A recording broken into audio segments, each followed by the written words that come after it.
As I've been finishing up work on the Shire painting, I've been really thinking about the power of a narrative to keep us grounded. We're so used to separating reality from stories and narratives, but it hasn't always been that way.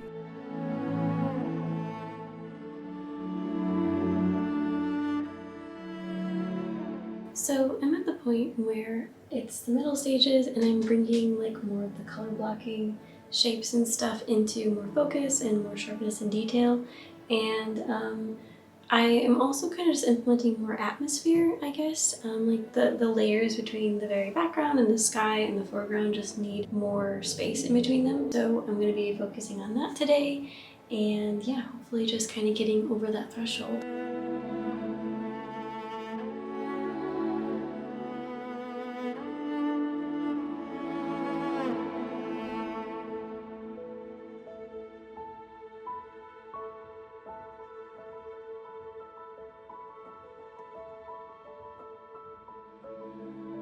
In the Lord of the Rings stories, each character kind of carries a sense of destiny and purpose, which is to be expected in an epic novel.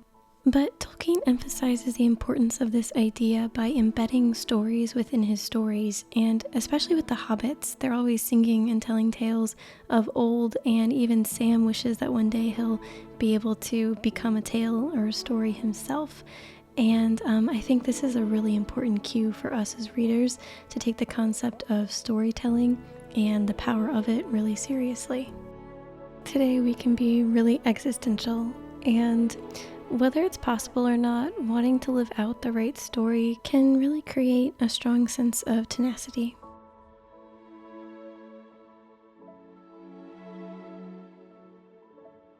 So it's getting kind of late, and I think I need to let stuff dry for a little while.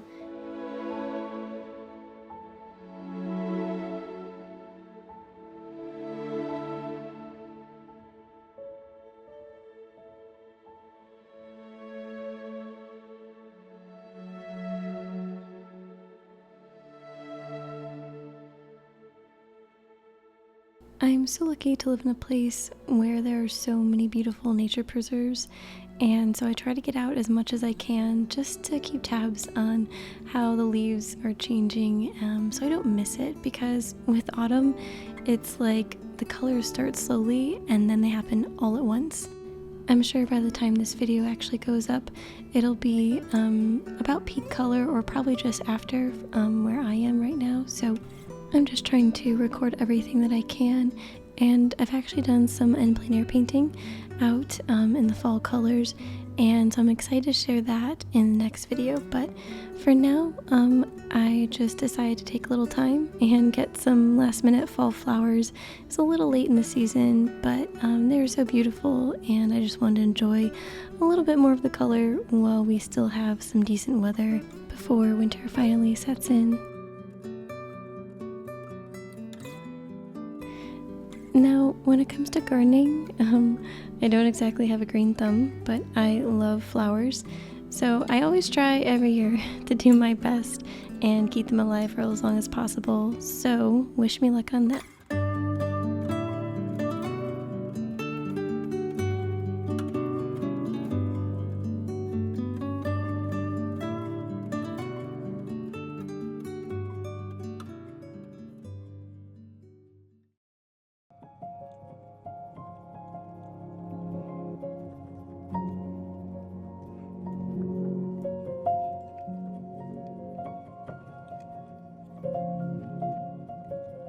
Back to Tolkien and this idea of the power of a narrative.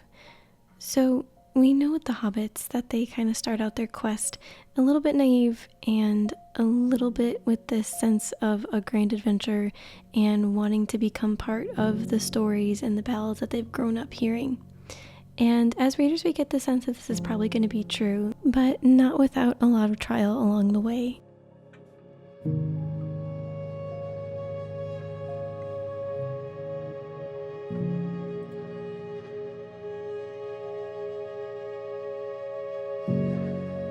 The hobbits really have to deal with the fact that living out an actual story worthy of a tale to pass down is so much harder than they ever could have imagined. In a pretty heartbreaking moment right before they try to climb Mount Doom, Sam thinks of Gandalf and how he doesn't believe that he'd actually send him and Frodo on this quest if they had no chance of surviving, but at this point Sam doesn't think they're going to make it back. However, he doesn't stop believing in the story. So it says, "But even as hope died in Sam, or seemed to die, it was turned into a new strength. Sam's plain hobbit face grew stern, almost grim, as the will hardened in him, and he felt, through all his limbs, a thrill, as if he was turning into some creature of stone and steel that neither despair nor weariness nor endless barren miles could subdue." I know it seems kind of easy for a fictional character to be heroic, and it's hard to compare ourselves to that, but I think on some level what Sam is displaying here is just raw faith in something that he hopes is probably bigger than he is.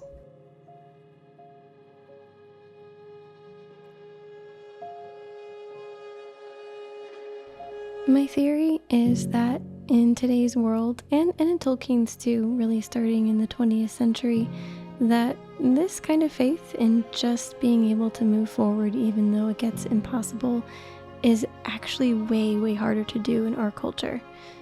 So let's go back really quick to the 19th century and talk about why. For most of history, humans pretty much believed in a world that was orchestrated supernaturally on some level. So even like the Greco-Roman idea of their gods and destiny and all of that influenced the way that people saw themselves fitting into life and fitting into the narrative structures of their culture. This all kind of changes in the 19th century with a philosopher called Friedrich Nietzsche. Now, I'm not going to lay everything at his feet, but he sort of encapsulates this big cultural change, at least in the West. As you can imagine, being completely cemented into a religious worldview or a magical thinking worldview can be really limiting and even set people up to take advantage of others through using a belief system and controlling people's identities and choices and all of that. Well, I'm sure you can even see some of that today too. So there are a lot of philosophical ideas leading up to Nietzsche, but basically he wrote about how this imagined narrative called destiny was cultural, that a human sense of meaning was most likely the fabrication of the imagination, collectively made to create purpose and a path through the chaos of life. And he believed that the truth was, in reality, everything that happened to humans was probably random.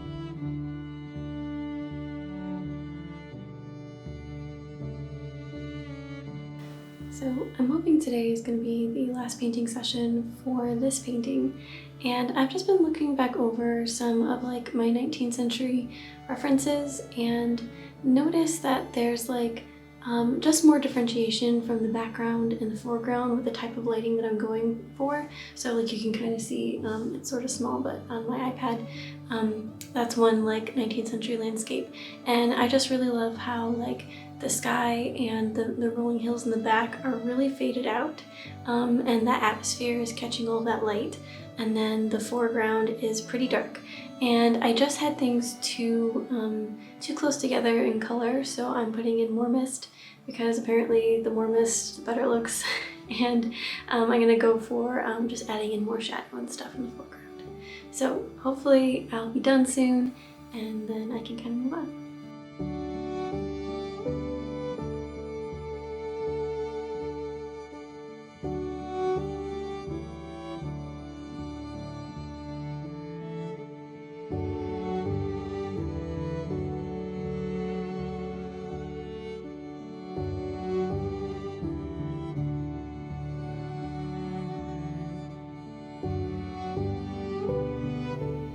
Now, to Nietzsche's credit, he did believe in the power of narrative. He understood that art and imagination helped humans survive and move forward, because without it, life really was just not meaningful enough.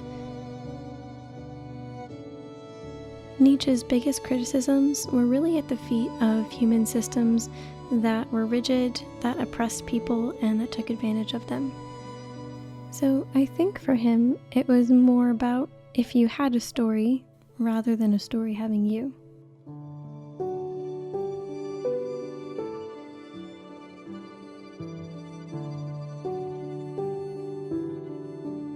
But I think the darker side to Nietzsche's philosophy is this. Once you open up a can of worms, you can't put them back.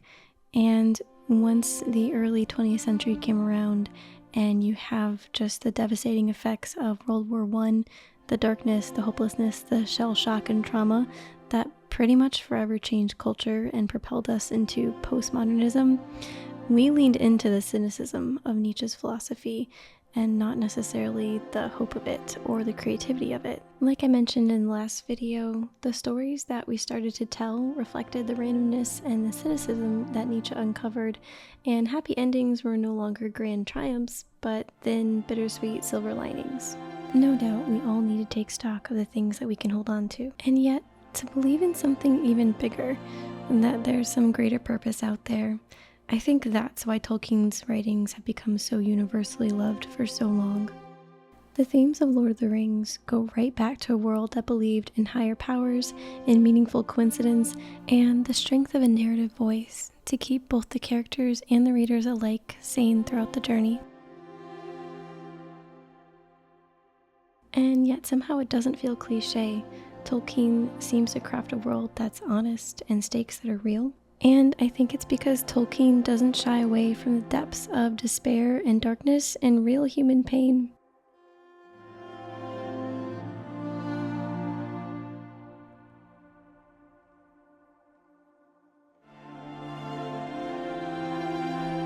There's a depth of lived experience, of hope and real death behind his writing that forces you to believe in his stakes.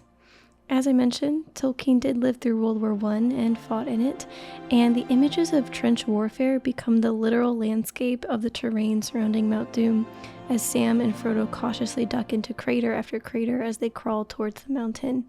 The constant anxiety of being found by orcs or even the Eye of Sauron has actually stolen and silenced the songs and the stories the hobbits sang throughout their journey as a way to keep up their morale. And this point in the narrative pretty much reflects the real-life loss of faith in that overarching human narrative that we had leading up to the 20th century. And that's why Tolkien's story arc resonates so much. If you're unfamiliar with the story and are reading it for the first time, you can really believe that Sam and Frodo may not make it back. In fact, it seems likely that they won't. Things are so dark at this point in the story that it kind of feels like Tolkien himself is dragging both the hobbits toward the end, and you realize that he's resurrected this ancient narrative device that's usually seen in medieval or classical literature, and it's that the story has faith in itself even when the main characters have lost it. So it seems simple, but I actually think this is a really tough thing to pull off, and it wouldn't have worked if Tolkien hadn't committed to the depth of suffering and destruction built into the journey. Basically, this kind of narrative arc can really only exist in the genre of an epic story, and Tolkien is probably one of the last authors to successfully complete this. Today, a lot of the novels, even fantasy novels, do kind of focus on a more individual story arc and are from a more psychological perspective. But these grand sweeping narratives that sort of tell a story of a nation, fictional or otherwise, really kind of grab hold of something in the human psyche. It's just that idea that we fit into a larger puzzle that is so enticing to us humans.